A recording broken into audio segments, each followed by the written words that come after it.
ہمارے سوال کے جواب کے دو حصے بنتے ہیں. پہلا سوال تو یہ ہے کہ یہ کیا خلافت کبھی افغانستان میں قائم رہی اور افغانستان کے اندر اس خلافت کا کیا اثر تھا, کتنے عرصے رہا. ایک سوال تو آپ کا یہ ہے, اور دوسرا سوال جو ہے وہ یہ ہے کہ افغانستان کیا ہے.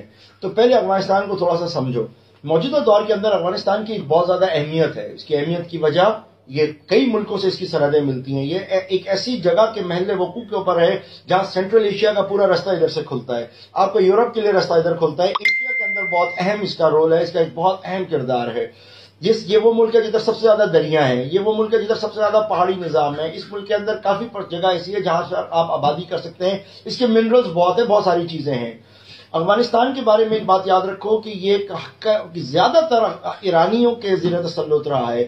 اس کے اوپر الیگزینڈر بھی آیا, اس کے اوپر رومنز بھی آئے ہیں, گریس بھی آئے ہیں. الیگزینڈر جب یہاں آیا تو اس کو یہاں پر اتنی ریزسٹنس ملی جس کی وجہ سے اس نے یہاں کی ایک لڑکی سے شادی بھی کری ہے, اور اسی لڑکی سے اس کا بیٹا بھی ہوا ہے. اسی راستے سے اس نے ہندوستان کے اوپر حملہ بھی کیا ہے. یاد رکھو کہ اسی افغانستان کے اوپر موریہ خاندان کی بھی حکومت رہی ہے, جس کا مطلب ہے کہ ہندوؤں کا بھی کلچر اثر یہاں پر ملتا ہے, بدھ مت کا اثر یہاں پر ملتا ہے, بدھ مت کا کلچر ادھر ملتا ہے. ادھر کئی کلچر اس جگہ کے اندر پائے جاتے ہیں. لفظ افغانی یہ تو بہت آگے جا کے آیا.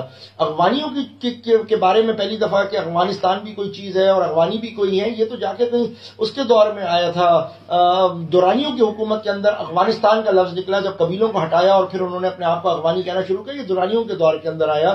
دورانیوں کی حکومت کو اوور تھرو کر کے لے کے آئے تھے. دوست محمد جو ہے وہ یہاں پر آیا اور اس نے دوست محمد خان نے اپنی حکومت قائم کری.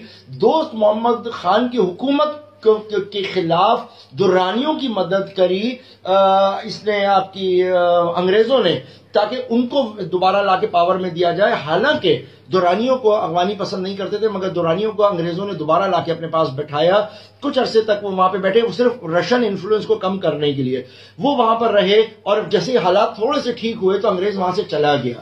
انگریز کے وہاں سے جانے کے بعد ہوا یہ کہ پھر چن کے انگریزوں کو مارا افغانستان کے اندر, بہت برے طریقے سے افغانستانوں کی مار پٹی. اور پھر دورانی سلطنت کو دوبارہ ختم کر کے دوست محمد خان دوبارہ اپنی حکومت اس نے وہاں پر قائم کر لی, اور وہ دوبارہ وہاں سے بادشاہ رہا.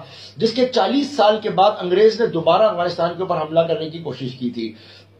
اس کے بعد کہیں ایک عرصے کے بعد جا کے انگریز اور افغانستان کا معاہدہ کوئی 1926 میں غالباً راولپنڈی میں ہوا, جس کے اندر یہ طے ہوا کہ تم اپنی جگہ ہم اپنی جگہ. پھر ایک سلطنت قائم ہوئی, اور وہ جو سلطنت تھی وہ سلطنت 1926 سے لے کے 1973 تک یہاں پر آپ کے افغانستان میں رہی, جہاں پر ماڈرنائزیشن تھی. اور اتنی ماڈرنائزیشن تھی کہ اگر آپ اس دور کی تصویریں افغانستان کی اٹھا کے دیکھیں تو آپ حیران ہو جائیں گے. اس دور کے اندر یہ کنگڈم آف افغانستان کے نام سے جانا جاتا تھا یہ ملک. اس کا وزیر اعظم داؤد نامی ایک شخص تھا جو بادشاہ کا کزن تھا. آپس کے اختلافات کی وجہ سے داؤد کو نکال دیا گیا جو وزیر اعظم تھا.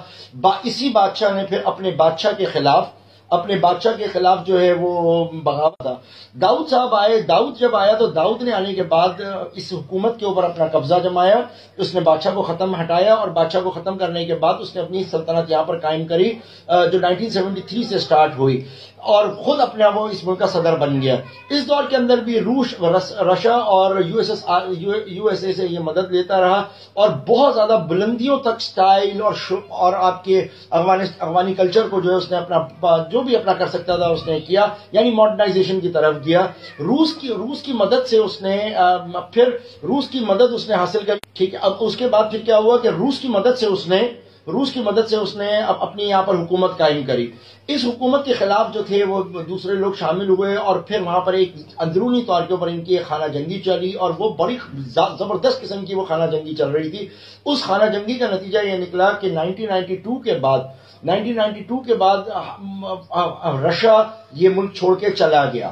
جب رشیا یہاں سے گیا تو اس کے بعد پھر یہاں پر یہی لوگ جو قبائلی آپس میں لڑ رہے تھے, ان کے خون قتل و غارت چل رہا تھا, وہاں پر ایک ملا محمد عمر نام کا آدمی اٹھا, اور اس نے پھر لوگوں سے کہا کہ یا تو بندوق ملے گی یا قرآن ملے گا, آؤ فیصلہ کرتے ہیں. اور اس نے اپنی ایک حکومت قائم کری. اور اب پہلی دفعہ جو ڈیموکریٹک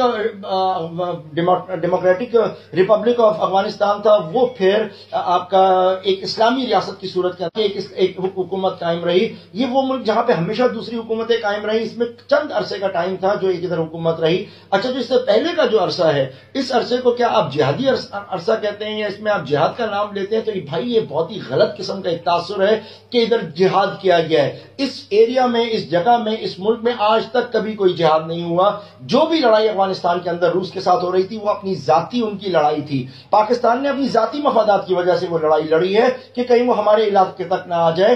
ہم اس وقت امریکہ کی تابعداری کرنے والے ایک ملک تھے، ان کی طرف سے ہمیں پیسہ دیا گیا. ہم نے کوئی اسلامی وجہ سے ان کے مہاجرین کو اپنے پاس نہیں رکھا، ہمیں وہاں سے ان کے لیے ہو سکتا ہے پیسہ دیا گیا ہو یا جو بھی معاملہ ہو، کوئی اسلام کا اس سے تعلق نہیں ہے. وہ ایک اپنی ایک ان کی ملکی لڑائی تھی، اپنی سرحدوں کا معاملہ تھا. یہ وہ لڑائی چلتی رہی ہے. جہاد کبھی بھی اس ملک میں نہیں ہوا ہے، آج تک جہاد کبھی بھی نہیں چلا ہے. لوگوں کو جذباتی کرنے کے لیے جہاد کا نام دیا گیا ہے. امریکہ نے تو بہت دیر کے بعد اس لڑائی کے اندر اپنا اثر ڈالا. پاکستان کی تو ایک مجبوری تھی کہ وہ اس رشا کو روکنے کے لیے، اس کا تو اپنا ایک طریقہ تھا، اس کی ایک وجہ تھی، کیونکہ آپ امریکہ کے ساتھ چل رہے تھے. یہ ساری وجوہات تھی. جہاد یہاں کبھی بھی نہیں ہوا، اور نہ ہی طالبان کی حکومت یہاں جہاد کی بنیاد کے اوپر نکل کے آئی ہے کہ یہاں پر کبھی کوئی جہاد نہیں. ہاں، انہوں نے آ کے ادھر حکومت قائم کرنے کی کوشش کری جو چلی، مگر وہ بہت کم عرصے کے بعد وہ حکومت ختم کر دی گئی. وہ حکومت کیسی تھی، کیا اس کے معاملات تھے؟ اگر اس کے اندر برکتیں تھیں تو یقیناً برکتیں ہوں گی. اسلامی نظام کے اندر برکتیں ان کی وجہ سے ہوا ہے.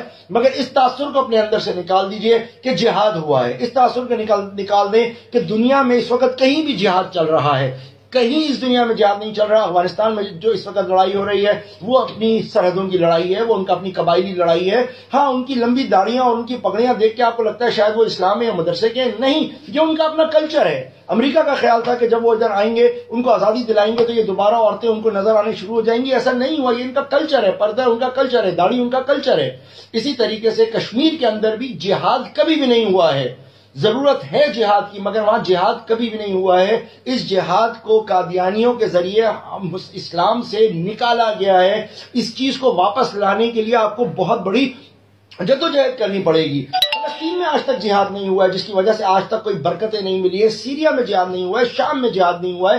جہاد ہوا نہیں ہے. جہاد ہمارا فریضہ ہے، ہم پر عبادت والا فریضہ ہے، مگر جہاد آج تک کبھی نہیں ہوا ہے. یہ جہاد ہوگا تب برکتیں نازل ہوں گی، تب لوگ نظر آئیں گے. لیکن جہاد کرنے کے لیے آپ کو پہلے وہ مومن، وہ ایمان والے لوگ چاہیے جو جہاد کریں، اور بدقسمتی سے اب تک وہ ہمارے پاس نہیں ہے. لہذا جہاد کبھی بھی نہیں ہوا. اس تاثر کو نکال دو. نہ ہی افغانستان میں کبھی ہوا، نہ کشمیر میں ہوا، نہ یمن میں ہوا، نہ سیریا میں نہیں ہوا، نہ ایون فلسطین میں ہوا. اور جب تک یہ دوبارہ نہیں ہوگا جہاد، اس وقت تک آپ کو برکتیں نہیں ملیں گی. جن برکتوں کو آپ ایکسپیکٹ کر رہے ہیں یا سمجھ رہے ہیں کہ وہ برکتیں ہمیں چاہیے، یہ بڑا واضح ہے. اس چیز کو آپ اپنے دماغ میں رکھیں. ابھی جو ہوا ہے وہ افغانستان کی حکومت نے ایک معاہدہ کیا ہے.